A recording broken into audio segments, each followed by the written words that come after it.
Buksan po natin ang atin pong banal na kasulatan na dito po ay masumpungan po natin sa aklat po ng Pilipos. Pilipos 4 talatang 7. So, ito po yung pagkasabi. Basahin natin at pagbulay-bulayan po natin ito. Ang sabi dito, at ang kapayapaan ng Diyos na di masayod ng pag-iisip ay mag-ingat ng inyong mga puso at ng inyong mga pag-isip kay Kristo Jesus. Sabi, ang kapayapaan na ating natanggap buhat sa Diyos sa pamamagitan ng ating Panginoong Kristo, ito ay magbigay sa atin o magdulot sa atin ng katiwasayan, kapayapaan sa ating mga puso at isipan. Ang kapayapaan na ating natanggap buhat sa Diyos sa pamamagitan ng ating Panginoong Kristo ay magdulot sa atin o magbigay sa atin ng kapayapaan o katiwasayan sa ating mga puso at isipan. So, totoo po ito. Tayong mga Kristiyano, masasabi natin na tayo po ay kakaiba doon sa mga tao na kung saan walang kinikilala ang Diyos. Tayo, kahit may problema tayo, hindi garantiya na kapag tayo ay meron Diyos ay hindi na tayo makakaranas ng mga pagsubok, mga problema. Magkakaranas pa rin po tayo, pero ang kagandahan po dito mga kapatid, mga kaibigan ko, kapag meron tayong Diyos sa ating buhay, magiging maganda mo ito. Ibig sabihin, kaya-kaya nating dalhin ito sapagkat ang kapayapaan ng Diyos na ating tinanggap o natamo sa pamagitan ng ating Panginoong Kristo ay magdulot sa atin ng katiwasayan sa ating mga puso at isipan. Halimbawa, meron po isang doktor. Meron po siyang tinatawag na PNI. So, ano ito? Ano itong PNI na ito? So, ang litrang P, ito po yung tinatawag niyang psychological. Psychological at yung N ay neurological. Ano naman ang I?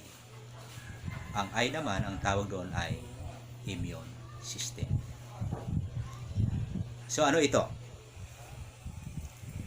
Ang psychological, kung titingnan natin, ito ay may kinalaman sa tinatawag na mental.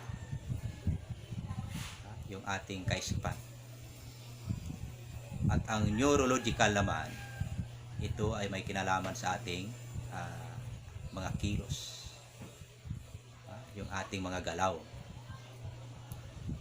At ang immune system naman, ito ay may kinalaman sa ating panlaban sa mga sakit. So, hindi pwedeng magkakahiwalay ang tatlong ito mga kaibigan. Kapag may problema ang isa, problema ang lahat. So, halimbawa, ang tao, malalaman natin na meron siyang problema sa kaisipan. Yung kanyang mentalidad. Mental. Bakit? Sapagkat makikita natin ito sa kanyang mga ikinikilos. Kahit hindi hinahabol, abay takbo ng takbo, tago ng tago. So makikita natin na may problema ang kanyang mental, ang kanyang kaisipan. Sapagkat ang taong ito ay makikita natin sa kanyang ikinikilos. At the same time, kapag ang tao ay may problema sa kanyang psychological, apektado ang kanyang tinatawag na neurological, so bababa ang kanyang tinatawag na immune system.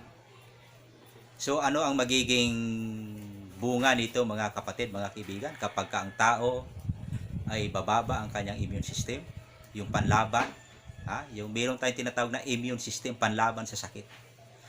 Kapag ang tao ay hindi makakatulog sapagkat may problema ang kanyang kaisipan, wala siyang ganang kumain, hindi siya makakatulog, iba ang kanyang ikinikilos. Automatic po ito, siya po ay madaling madapuan ng sakit sapagkat bumagsak o bumaba ang kanyang immune system. So nakikita po natin na hindi natin dapat paghiwalayin ang tatlong ito. So ano to? Neurological, psychological, and immune system. Yung neurological, ito ay may kinalaman sa ating mental, kaisipan.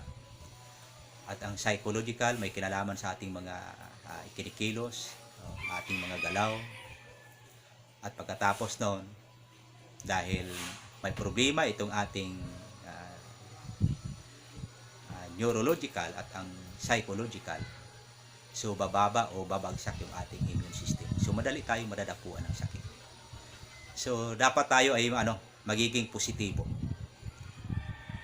Lahat po tayo ay may mga kahinaan, may mga karamdaman. Pero kapag meron tayong Diyos, meron tayong Panginoon na sinasandalan,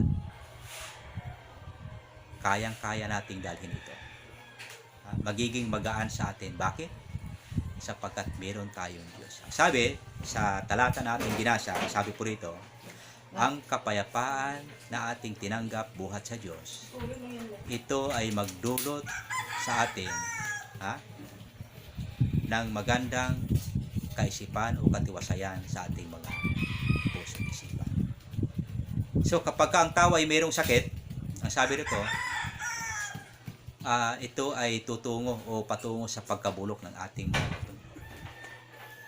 So babagsak ang ating immune system. Ang sabi ng ating Panginoon sa 3:1-2, idinadalangin ko gayo na nawa magiging malusog ang inyong pangangatawan kagaya ng inyong spiritual.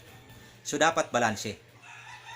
Paano natin mapapanatili ang magandang kalusugan ng ating physical o ating physical na kalusugan, ganun din yung ating spiritual.